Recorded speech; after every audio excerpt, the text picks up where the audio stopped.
Hello friends, today I will be telling you how to read XML file synchronously or asynchronously using Ajax.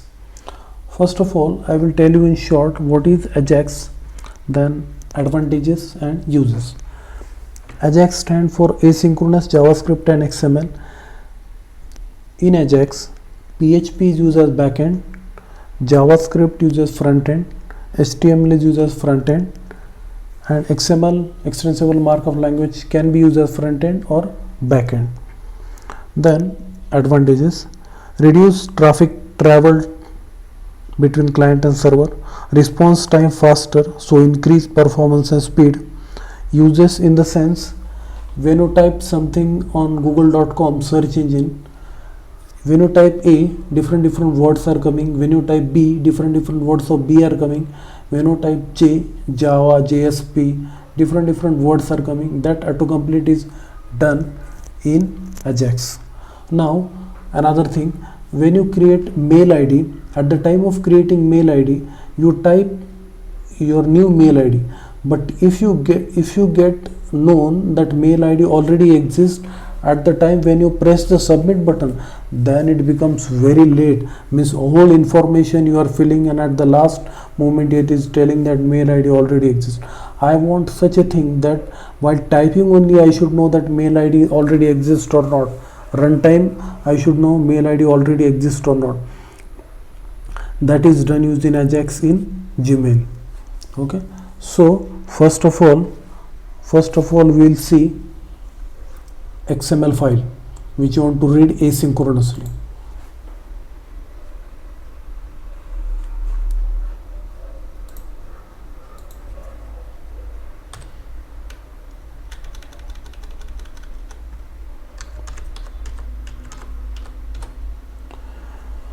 This is XML file in which this names is the root element, emp is the child element, and name and designation are the subchild element.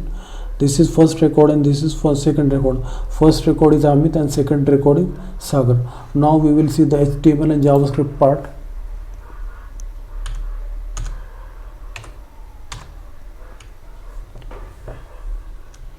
HTML tag, head tag, then script language JavaScript, because we want to deal with JavaScript. It is a scripting language, so script tag should necessary. Where HTTP is equal to false, that means communication is synchronous.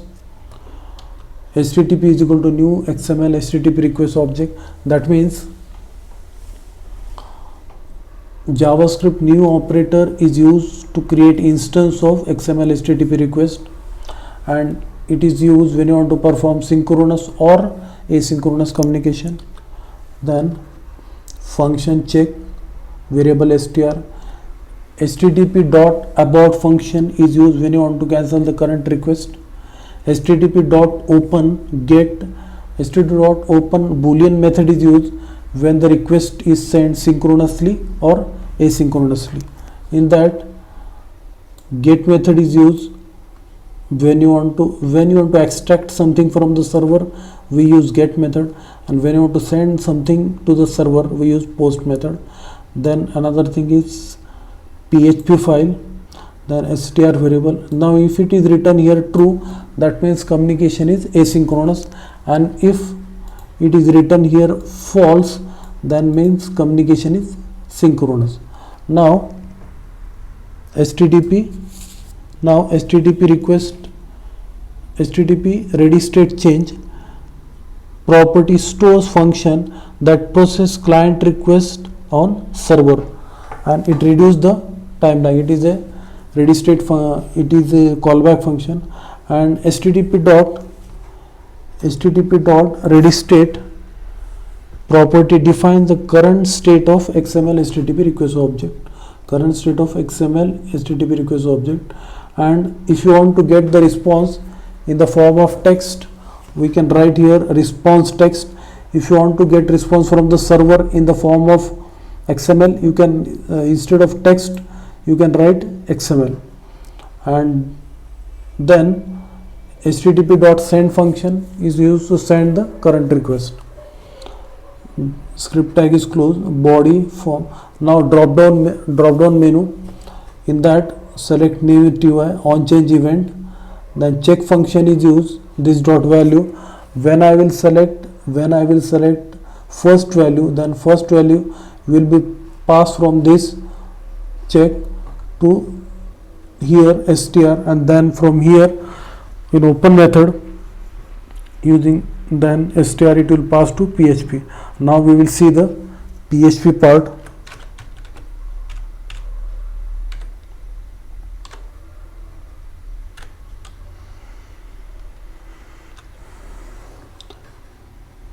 Connection string, connect to the database. Host localhost, because PHP and database PostgreSQL are on same machine. Database name, DB name, user Sachin, then global scope array $_get, then str. If str double equal to 1, then this query will be executed. Select name from employee tail, order by ID descending order. Then query will be executed by pgQuery function, and then afterward pgFetchRow will display the output in the form of array. If $str double equal to 2, then select name, then this query will be executed, and it will be executed by the pgQuery function, and pgFetchRow display the output in the form of array. Now we will see the actual execution of program.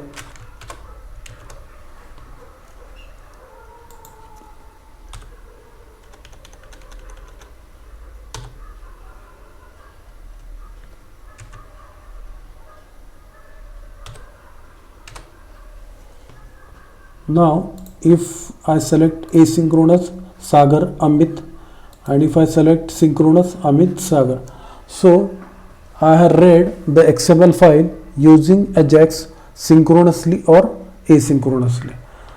So that is all about. Thank you.